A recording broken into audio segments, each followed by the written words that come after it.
সমুদ্রের মাঝখানে দাঁড়িয়ে আছে বিশাল এক লোহার শহর। দূর থেকে দেখলে মনে হবে যেন পানির উপর ভাসছে কোনো লোহার দ্বীপ, কিন্তু আসলে এটা কোনো দ্বীপ না, এটা একটি তেল উত্তোলন প্ল্যাটফর্ম। ইরান ঠিক এইভাবেই সমুদ্রের নিচ থেকে বিলিয়ন বিলিয়ন ব্যারেল তেল তুলে আনে। এই প্রক্রিয়া দেখলেই বুঝতে পারবেন কিভাবে ইরান অন্য সকল দেশের থেকে আলাদাভাবে সমুদ্রের গভীর থেকে তেল তুলে আনে।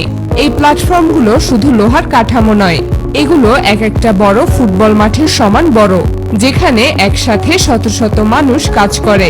24 ঘন্টা মেশিন চালু থাকে আর প্রতিটা ধাপ অত্যন্ত নিখুঁতভাবে পরিচালিত হয়, যেখানে সামান্য ভুল হওয়ার কোনো সুযোগ নেই।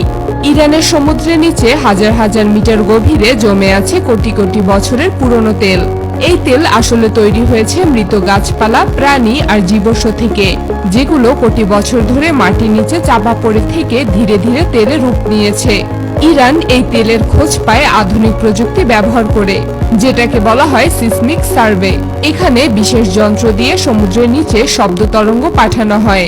তারপর সেই তরঙ্গ ফিরে আসার সময় বিশ্লেষণ করে বোঝা যায় কোথায় তেলের ভান্ডার আছে। এই প্রক্রিয়ায় সুপার কম্পিউটার ব্যবহার করা হয়, যেখানে পাওয়া ডাটা বিশ্লেষণ করে 3D ম্যাপ তৈরি করা হয়, যাতে স্পষ্টভাবে দেখা যায় মাটির নিচের স্তরগুলো কেমন এবং কোথায় তেলের সম্ভাবনা সবচেয়ে বেশি। যখন তেলের জায়গা নিশ্চিত হয় তখন শুরু হয় আসল কাজ, ড্রিলিং বা খনন। সমুদ্রের মাঝখানে বিশাল প্ল্যাটফর্ম বসানো হয়, যেটা দেখতে অনেকটা বড় বিল্ডিং এর মতো। এই প্ল্যাটফর্মের নিচে থাকে শক্ত লোহার পিলার, যেগুলো সমুদ্রের তলদেশে গেঁথে দেওয়া হয়।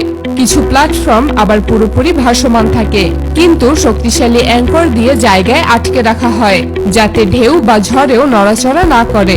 এই প্ল্যাটফর্মগুলো এমনভাবে ডিজাইন করা হয় যাতে তারা কয়েক দশক ধরে নিরবিচ্ছিন্নভাবে কাজ করতে পারে, এমনকি ভয়ঙ্কর ঝড় বা ঢেউয়ের মধ্যেও স্থির থাকে। এরপর প্ল্যাটফর্ম থেকে শুরু হয় ড্রিলিং।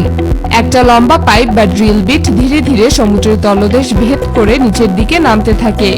এটা একদিনে হয় না, অনেক সময় কয়েক সপ্তাহ বা মাসও লাগতে পারে, কারণ ড্রিলকে শক্ত পাথর, বালু আর বিভিন্ন স্তর পার হতে হয়। এই সময় ড্রিলকে ঠান্ডা রাখার জন্য এবং মাটি বের করার জন্য বিশেষ ধরনের কাদা বা ড্রিলিং মাড ব্যবহার করা হয়, যেটা পাইপের ভেতর দিয়ে ঘুরে ঘুরে কাজ করে। এই মাড শুধু ঠান্ডাই রাখে না, বরং ড্রিলের চারপাশে চাপও নিয়ন্ত্রণ করে, যাতে হঠাৎ কোনো গ্যাস বা তেল বিস্ফোরণের সময় সমস্যা তৈরি না হয়। যখন ড্রিল তেলের স্তরে পৌঁছে যায় তখন সেখান থেকে তেল নিচ থেকেই উঠে আসে না, এজন্য বিশেষ চাপ তৈরি করতে হয়।